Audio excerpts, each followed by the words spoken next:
conversation about online sales tax with the mayor of Tuscaloosa, and we'll tell you about a new wing stop in Trussville. Tribune Unscripted.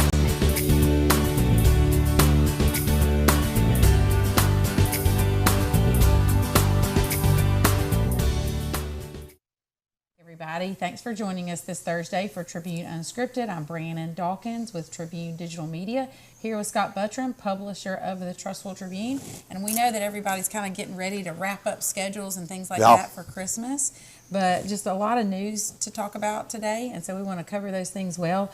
But most importantly, we have the mayor of Tuscaloosa here, Walt Maddox, who's leading the charge on correcting the situation with online sales tax that we have spent a lot of time talking about here at the Tribune, and he's here in the studio today.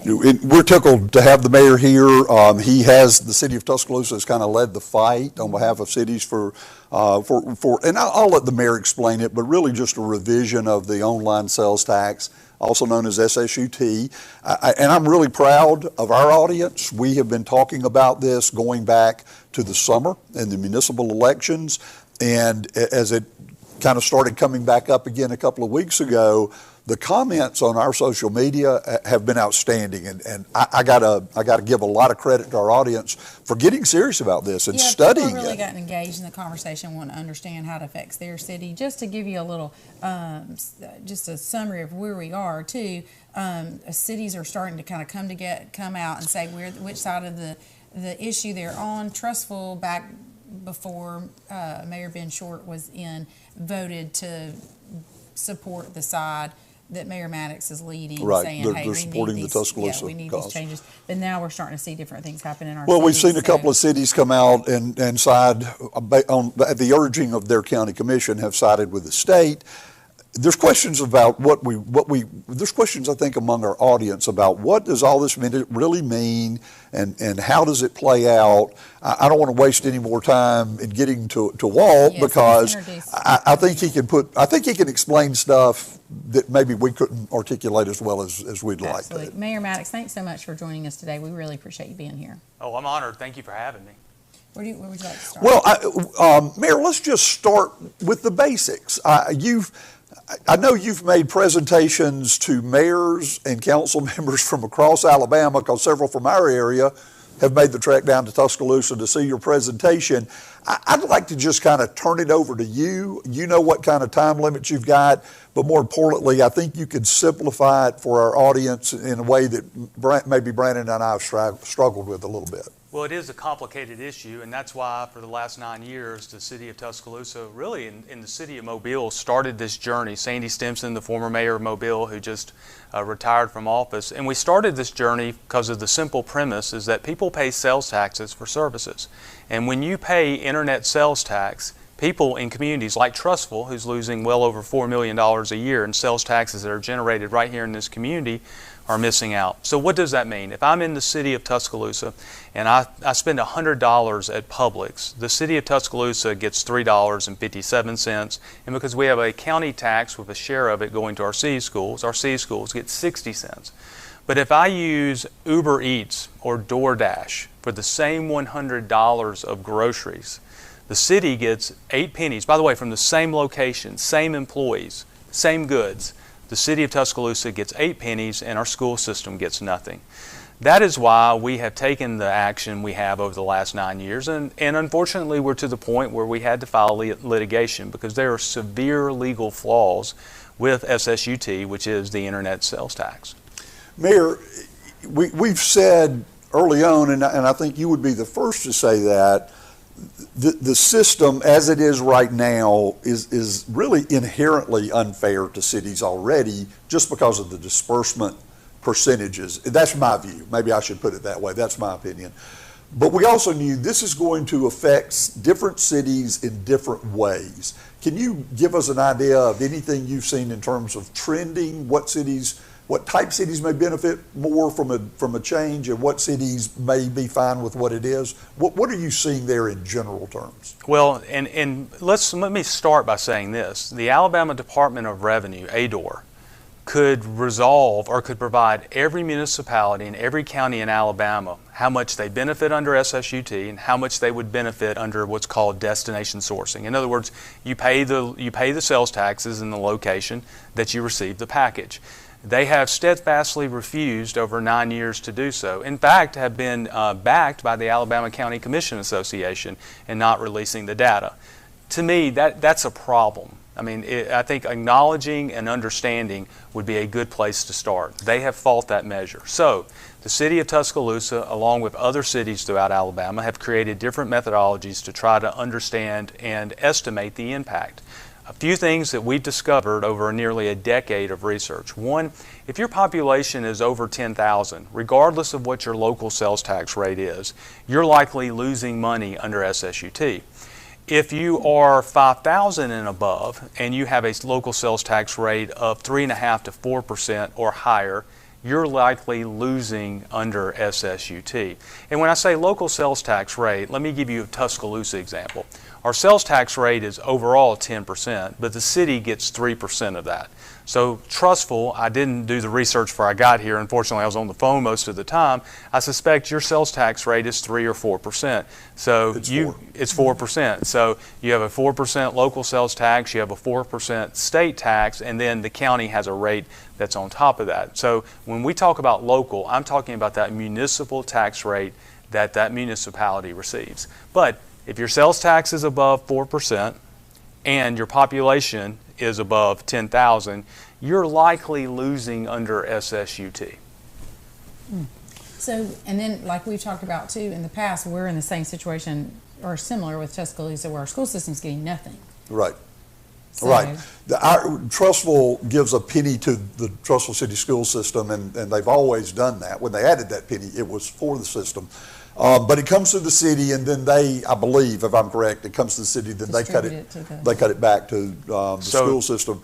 If that math is correct, and I apologize, Scott, for interrupting you, if that math is correct, the Trussville City School System is roughly losing over $1 million a year that should be going into the classrooms here for your students. Correct. If the city isn't getting it, there's nothing they can do about that. And I think Tuscaloosa isn't it $1 that is split between city and county schools? The Tuscaloosa is even more convoluted, which is why we are severely impacted by SSUT, because we have a 3% city tax, and then we have a 3% countywide sales tax, one of the highest countywide sales taxes in Alabama. That countywide sales tax is divided up among 7 different entities, with the Tuscaloosa City Schools getting 20% of that 3% countywide sales tax. So, you know, we're all aware that when this changes, if it changes, however it changes, it could be the smaller, even more rural areas that are affected the most. How do you balance that? Well, that's why we started the discussions back in 2017 when you had very few dollars that were going into SSUT. And by the way, it was a voluntary program. And the legislature deserves a lot of credit. When they created this program, it was very forward-leaning. But something happened that was very important, the Wayfair case in 2018, 2019, which gave state governments the ability to tax out-of-state internet corporations. Alabama's program was created as voluntary. Today, it's still voluntary. So here's one of the nuances of the program. If I get out my iPhone here and I purchase anything on my iPhone app, it's actually going to be geolocated back to the destination where I bought it. So it is not part of SSUT. So if you buy anything on Apple apps in the city of Trussville, that money stays in the city of Trussville. That's one of the problems with SSUT, is it's a voluntary program and it's never been made mandatory by the Alabama legislature. Now, to answer your question about smaller communities, since 2017, the Big Ten mayors who initially took this on, we've always said we have to find a solution that holds them harmless. So in other words, if they're getting, I'm going to make a number, $250,000 a year, that beginning the next fiscal year, they will continue to receive that amount. But at the same time, we understand that cities like Trussville, Tuscaloosa, Madison, Foley, Gulf Shores, who have joined this lawsuit, we're losing millions a year. I mean, I'm hearing from communities going, well, what will happen if we lose this money? And my response is, well, you've got communities across the state who have been losing that money now for nearly a decade. We have to fix this problem. The other thing that concerns me, and I would be concerned if I was a member of a county commission across Alabama, is that the only argument against making any fundamental changes to the legal flaws is fear. That is not a meritorious argument, and I think it's one that hopefully as this case moves forward and it's adjudicated, those fears will ultimately will recede, and we can get down to the business of fixing SSUT. Let's talk about like what you said their office is Yeah. doing for communities. I'm sorry. As far as, Oh, yeah, running the numbers. Yeah, Tuscaloosa, running the numbers. Stacy, in your office, Mayor, ran the numbers, or is in the process of having the numbers run for all 9 of our cities. We have 2 back, and you just kind of touched on a part of the equation that we don't talk about a lot, and that is if cities like Trussville, and one of the cities we've got in front of us now, Springville, city of Springville, if Trussville and Springville are losing money because of the current formula, that money's got to be going somewhere else. So one thing I think you've got to say to the cities that may end up losing on a fairer formula is you were getting money that wasn't yours. Mayor, I'm not trying to be accusatory, but isn't that the bottom line? Well, you and I were talking off air. This is a socialistic tax scheme, and it's a redistribution of wealth scheme. That's ultimately what it is. Because taxpayers here in Trussville, taxpayers in Tuscaloosa, taxpayers in Foley, Hueytown, Gulf Shores, Madison, they're paying sales taxes. And they pay those sales taxes because they believe it's going to go to their school system. It's going to go to their fire department. It's going to go to their police department. But it's not. Those dollars are being captured by the state and they're being redistributed elsewhere. That is not fundamentally fair to the citizens of Trussville or Tuscaloosa or any of these communities across the state. Here's the other thing. In Tuscaloosa, and I know it's this way across Alabama, our taxpayers said, here's our tax rate. City Council, we voted you in. This is what we believe our taxes to be because these are the services that we want. What's happening now in Alabama is SSUT is redistributing money into communities who are getting more money than what their tax system should be for. In other words, they're getting tax money that you're paying for services they're not providing. That is fundamentally unfair to taxpayers here in Trussville, fundamentally unfair to taxpayers in Tuscaloosa. What's made it even worse, Scott, is that ADOR and the Revenue Commissioner are exceeding their authority. We believe they're exceeding their authority because now they're allowing, if I go to Walmart online marketplace and I purchase something on their app, they're treating that, even though I may get that good and service at the local Walmart, they're treating that as SSUT. It's just like the DoorDash example I gave earlier. Yes. That is insane. That is insane. But that is what ADOR is doing, and I think the Alabama legislature should weigh in on that because bureaucrats in Montgomery are taking authority that has not been granted to them by the Alabama legislature.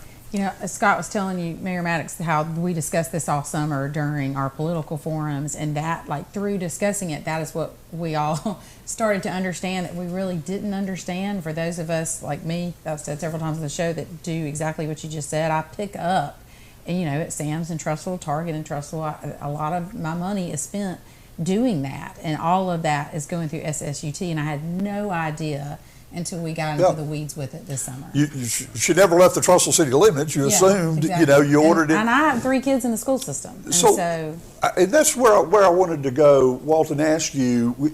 We know that the Publix is a big sales tax generation. Grocery stores in general are, Publix especially, because they do very well.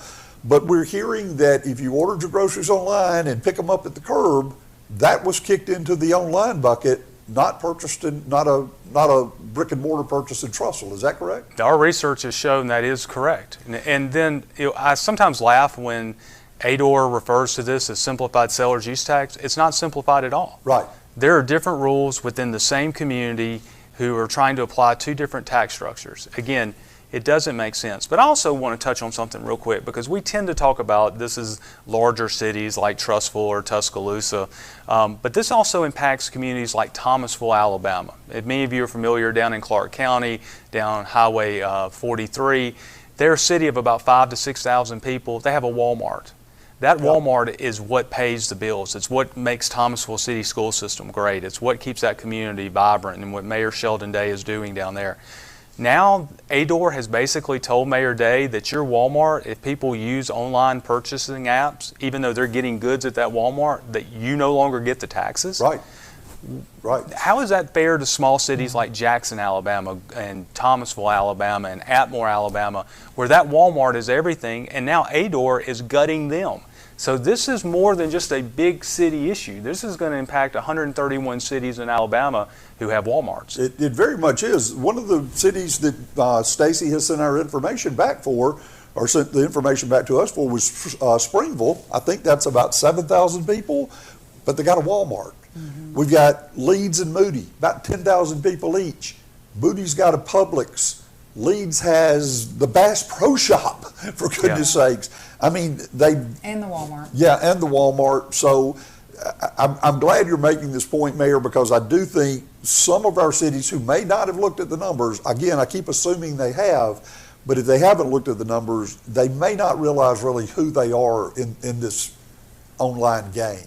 Well, and ADOR's even made it more difficult for them because under Alabama's SSUT law, ADOR makes it impossible for cities like Moody or Springville or Tuscaloosa or any city in Alabama to go in and audit that. Only ADOR will audit it. And ADOR has never disclosed whether they've audited that or not. Again, this is not simplified seller's use tax. This is a scheme that has been designed to redistribute tax dollars in communities like Trussville and Tuscaloosa and disperse them elsewhere where they were not earned. That is not who we are in Alabama. I have a question. How is this being done in other states? Well, that's a very good question. There are nearly there's 24 or more states that have what's called destination sourcing. Just like when I buy that Apple product online, you're taxed at the location that you receive that product. It's being done in places like Tennessee and Louisiana. So that has basically solved the problem. Alabama has not done that. Alabama has refused to go into that direction, which I think is unfortunate. And by the way, in those states, it's not a voluntary program. It is required as it should be. Mm-hmm. That is, to me, another reason why we have to fix SSUT. The fact that Apple can say it's not SSUT, but Amazon can, just goes to prove this is not simplified seller's use tax. And it's not like it's an issue then that other states are struggling with. This is just something Alabama's choosing to refuse to change. Basically. Right. You hit it 100%, because here's the thing. I hear from the opponents of fixing SSUT, well, if you do this, you could jeopardize the whole program. So what you're telling me is these other states, somehow they've been able to do this without any repercussions. It just doesn't make sense. And by the way, SSUT has been amended 7 times since the law was created. So it's a little disingenuous to say that fixing the legal flaws within the SSUT is going to somehow make this program not viable. It is a scare tactic. And of course, I don't blame them. If I didn't have anything else to hold a hat on, maybe I would try fear, but it's simply not true. Do we well, I'm just going to amen the mayor real quick before we go further, because Mayor, I traced it back, that Chicken Little story that the tax will go away and the sky is falling, all originated at the Alabama County Commissions Association meeting at Perdido Beach Resort, delivered by Tuscaloosa native Sonny Brassfield, I might add. That's not true. It's not going away. And anybody, I would just encourage anybody that has been told, oh, this could all go away, call your local legislator and ask them if they are inclined to reduce the only growth revenue source they have in the general fund at the moment. This is never, ever going away. So let's take that argument off the table if we could, and fix what's here, understanding that not only is it not going away, it's going to become much, much more important over time for every city. And that may be happening a lot more rapidly than any of us saw coming. Well, and I don't know, you're very informed, Scott, but I'm sure that you saw the recent comments from a legislator who said, well, SSUT has its problems, but those cities should just raise their taxes. When I read that, I missed that one, or I'd have been all over it. When I read that, I thought, now you're telling cities like Trussville and Tuscaloosa and Foley and many others across Alabama, we're taking your tax dollars and sending them elsewhere. And so to make up for the dollars we're taking out of your community, you raise taxes even more on your citizens. That I can't believe that this is Alabama. This is, I can't believe that's even considered a logical pathway for us to even consider from a policy standpoint. This is why fixing SSUT is absolutely a must, because right now 16.3% of retail happens online.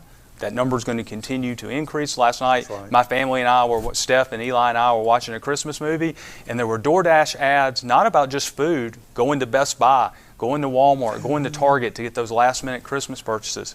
If that happens in Trussville, any citizen of Trussville who does that, they're going to unknowingly not support their local schools. They're going to unknowingly not support their fire department and police department, because those dollars are going to leave Trussville and be redistributed elsewhere and not back where they were earned. I think that's already happening in Trussville.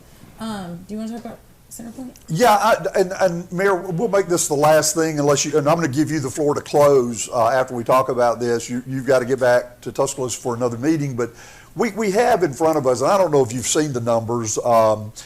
These are two of our cities. We sent in all the data that Stacy in your office had requested, and it came back showing, and I'm going to just go with the U.S. DOC number instead of worrying about the Sonny Brassfield formula there, but city of Springville missing out on just over $570,000. Oh, Jacob's got them on screen, great. On the other hand, the city of Centerpoint is probably gaining about $875,000 over what they should probably supposed to get based on expenditures and all the things y'all factor into the revenue. Is there anything you can add to that? Well, I think it just goes to show, number one, we have to create formulas that ADOR could tell us tomorrow if we're right or wrong. And I suspect we must be close to right, because in 9 years they've never worked to correct us. Right. But number two, it gets to the point that cities in Alabama generally make investments to grow, to help their schools, to help their public safety, to help their infrastructure. And where those investments are being made, we're not getting the return. That is un-American. And what you're seeing is that there are some who benefit by this. But I will tell you, those who are paying taxes, the majority of people who are paying taxes, they're losing in this equation. This is a failed system. The fact that we're talking about winners and losers when it comes to locally generated sales tax, that in and of itself just begs for this question to be solved, this problem to be solved. And for communities like Springville and others, I will tell you this problem is getting worse because ADOR is, every single chance they get, they're trying to move things from traditional sales taxes into SSUT. And that's unfortunate for communities and leaders who've made the investments to grow their communities. I do have one final question. What feedback are you getting from like local legislators in the Tuscaloosa area?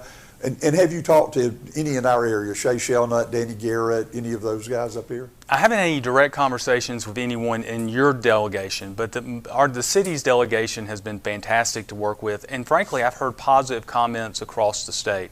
The legislature realizes, A, this is a problem. B, I think most would probably, not necessarily publicly, but quietly acknowledge that ADOR has vastly outstepped their legislative authority. And three, I think they know we have to find a solution for this. No one wants, let me get back to this earlier. We understand that a lot of counties and municipalities have grown used to these tax dollars over the years. And albeit they may not be tax dollars they have earned in their community, they have now gotten used to that. For 9 years, we have said, let's find a solution that holds that harmless, but at the same time allows us moving forward to capture the revenues we've generated. I sense the majority of the legislature feels the same way in the conversations that I have, and I sense they're glad that the city and other cities, just not Tuscaloosa, but other cities are bringing this issue to a head. There are severe legal flaws within SSUT, and they need to be adjudicated. Where does the case stand now, as far as what Tuscaloosa is leading? Where is that? Judge Tiffany McCord in Montgomery Circuit Court. The case has to be filed in Montgomery Circuit Court, so we filed the case. Judge Tiffany McCord is overseeing the hearing. There's scheduled now a hearing on January 21st on ADOR's motion to dismiss, which is normal. That will likely take 2 to 3 months for that case, for the motion dismissed to be heard and pleaded. And then after that, and we don't believe the case will be dismissed because we think there's plenty of merit, then the real hearing begins, and we look forward to that process. ADOR has been able for a long time not to disclose information, not to discuss sources and methods. That day is about to end. And I think that's going to be a very enlightening day, not just for Tuscaloosa, but for many. I'll close with this. Why would the state, and enabled by the Alabama County Commission Association, fight the releasing of data on this issue consistently from the very beginning? The only reason why you do that is because you know that data is very revealing. And I look forward to when the sunshine hits this method and we can all begin to really understand the impact of SSUT to our schools, to our law enforcement, to our fire departments, and to cities across Alabama who are investing to grow our communities. And Mayor, you probably already know this, but just to throw a glass of gasoline on the fire, they won't even tell us which U.S. Census data populations they're working off of for the redistribution of the numbers. We've asked, which census are you using for populations as you redistribute the money, and they refuse to tell us. It is maddening to think that hundreds of millions of dollars a year are being distributed by a formula that ADOR refuses to give you the exact details of how it's distributing. It's wild. That should be disturbing to everyone, regardless of where you may fall on this issue. We've gotten the same response from legislators. They've actually been encouraging and acknowledging there's an issue that's got to be fixed here. I think there is a desire for them to fix it. I'll also say the Jefferson County Commission has been pretty quiet about it. There's a lot of municipalities they have to deal with in this county, and I have not heard a lot of pressure coming from Jefferson County commissioners, but the St. Clair County Commission took a different approach, and I don't think they were advising cities in the city's best interest. Interesting. Yeah. Mayor Maddox, thank you so much for your time. We really appreciate you being with us today. Thank you. And thanks for taking care of my hometown. I appreciate that. Hey, thank you. And as Mayor of Tuscaloosa, I am statutorily obligated to close with Roll Tide. Oh, Roll geez. Tide. Well, that made Scott say. Okay, we're going to take a break. We'll be back in a minute with more. Stay with us.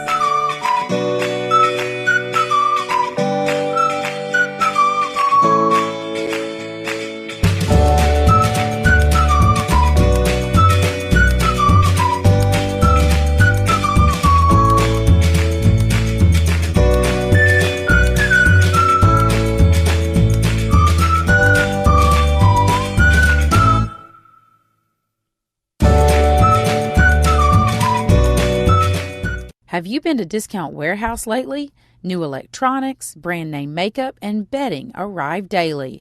Follow their Facebook page to find out about special sales on clothing, tools, and fireworks.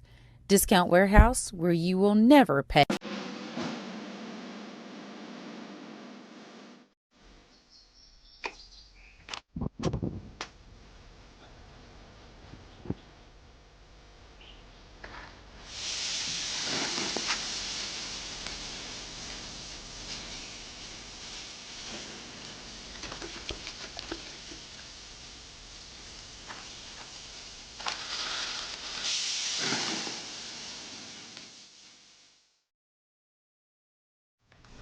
Welcome back, everybody. That really is going to continue to be fascinating as that I mean, unfolds. we're talking right now, it's a very hot political issue and it's going to get a lot of attention.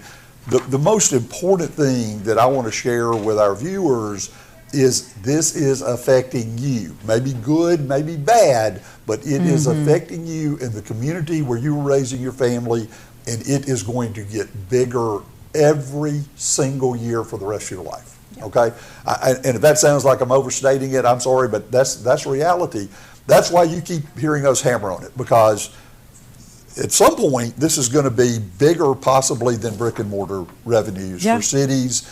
And how many times have we looked at a disaster and say, why didn't we do something earlier? Why didn't we do something in the beginning?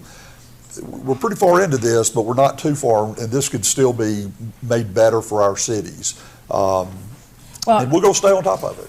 We're going to turn to some news in Irondale now, and I wanted to mention before, Irondale is one of the ones that I'll be so interested to see what the numbers come out. Me too. And their numbers will not include the future Costco. Right, where you can pick up. Which would be under the current system, millions would walk out of that town. Just Millions would walk out of unbelievable. that And town. so they really have a major interest there. They do. But Every city does. Yeah. You know, whether it's money they're getting that they may have to learn to live without because they shouldn't have been getting it, and or those money they're cities not getting. need to figure it out and know so they can make those adjustments. I can say this, of the 9 cities we cover, the number of those cities that does not need any additional money for any additional projects has now risen to 0. Yes. They could all use extra money. Absolutely. And they're all doing the best they can with what they got. So they need what is theirs. All right, let's turn to Irondale. They have officially appointed their new police chief, who is Paul Kellogg. Yeah. Paul's been around a while. He knows the ropes. He knows how to run the department. He'll do a great job there. Everybody I've talked to is pretty excited about that. Okay. He's got a great reputation. Okay, excellent. So that's good that they have done that.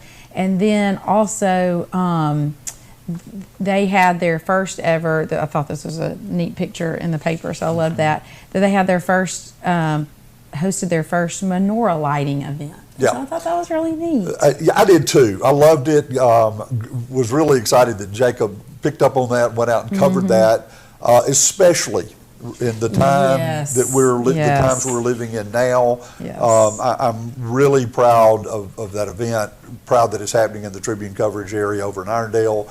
And that was probably some of the more encouraging news we've heard in the last few days, isn't it? Such a brutal. It's been hard. 5 or 6 days for sure. But Mayor James Stewart, had said and made the comment in the paper that this was to foster inclusivity, to ensure residents of all faiths that they are welcome in the city of Irondale. So right. I thought that was really neat, and I wanted to mention that. Next, let's follow up, and I know that probably people in Moody are tired of hearing about it, but I feel like we have to follow up appropriately from the HSAA, the Alabama High School Association. All right. Put out the disciplinary measures, I guess, for the post-football cigar celebration. So go over those a little bit. We made the point last week, because it was a big topic of conversation. A lot of people felt like this was overreaction, and I get all that. I'm not even going to say I don't share some of those views, but we also made the point. These are rules, and these are rules for public schools that are also often part of policy that is passed as a law by the state of Alabama. Mm-hmm. The point being, enforcement of this is not optional. Everybody from the principal to the AHSAA had to follow these principles and these rules. And again, I did the exact same thing in '79. I confess to that. But it wasn't okay then, and it was breaking the rules. We got punished, by the way. So let's not get mad at state officials and school officials for following the law. I don't want either of those groups kind of making that up as they go along. I want to just follow it, and if we don't like it, then we're the voters, and we elect the people that pass the laws. We can change that. But this is hopefully the final bow on what was just in my opinion, just a little negativity toward a wonderful positive thing for the city and the community of Moody to win a state championship. This just kind of sullied it a little bit. I said last week, I'll say it again. Those kids are going to be great kids. They've got great futures in front of them.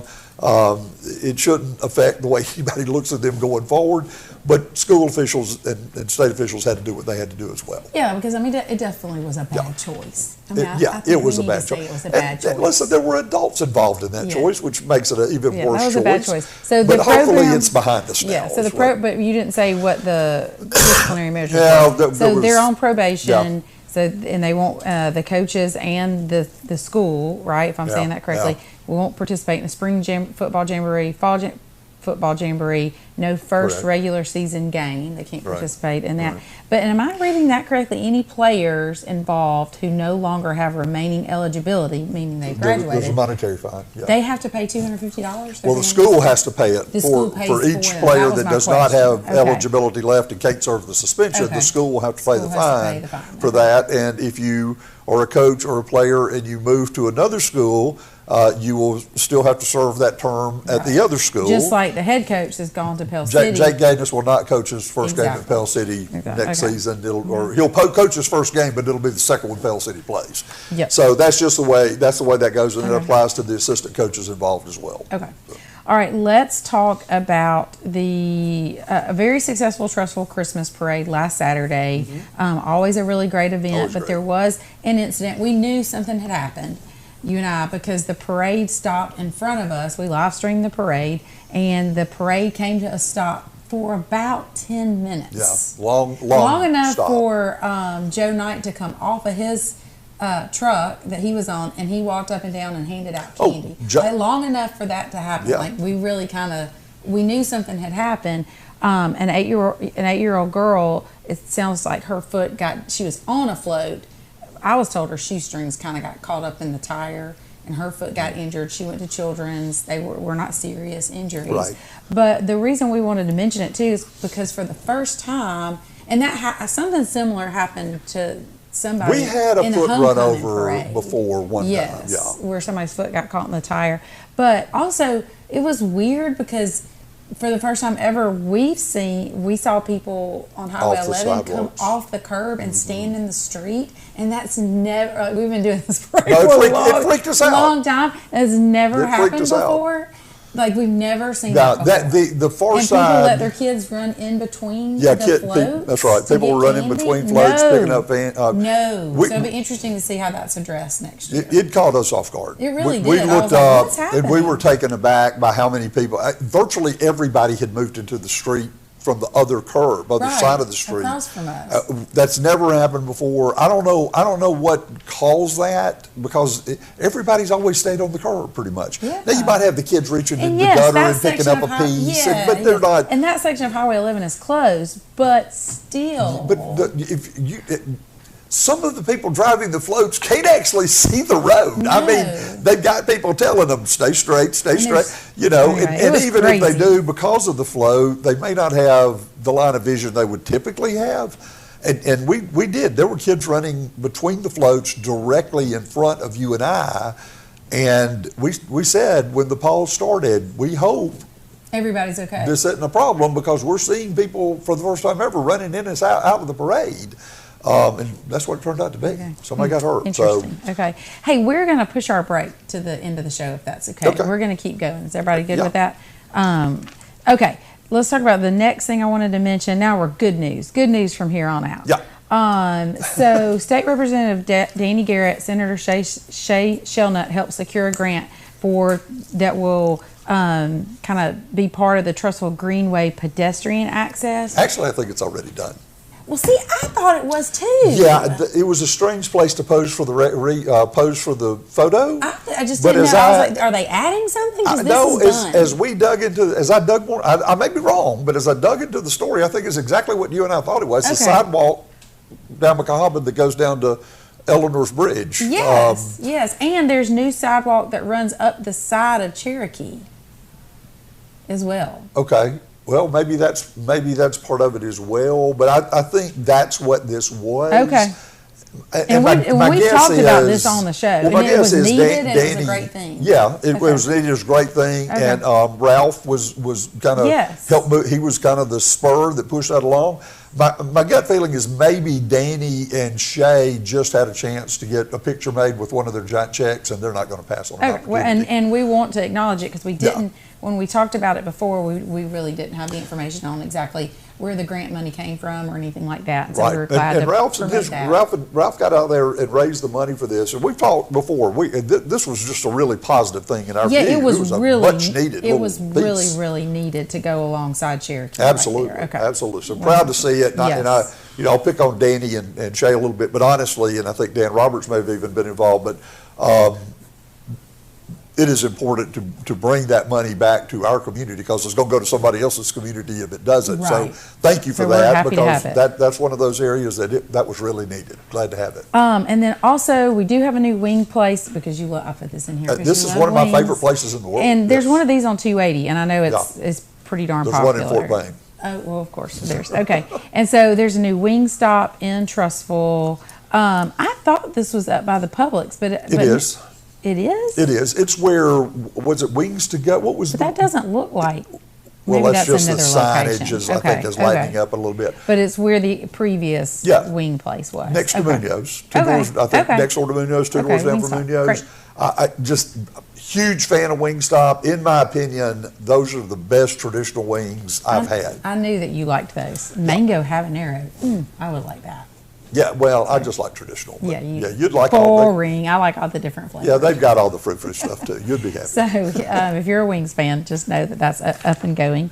And then last but not least, I really appreciated Jacob's story about the little girl in Trussville who's now a middle schooler, and she's putting those on the big tree in the middle of Trussville, the Trussville Christmas tree that has, since she was 5, has been making these Rudolph ornaments and adding them to the tree every day. And I wanted to mention her name because I thought that was just the sweetest little story.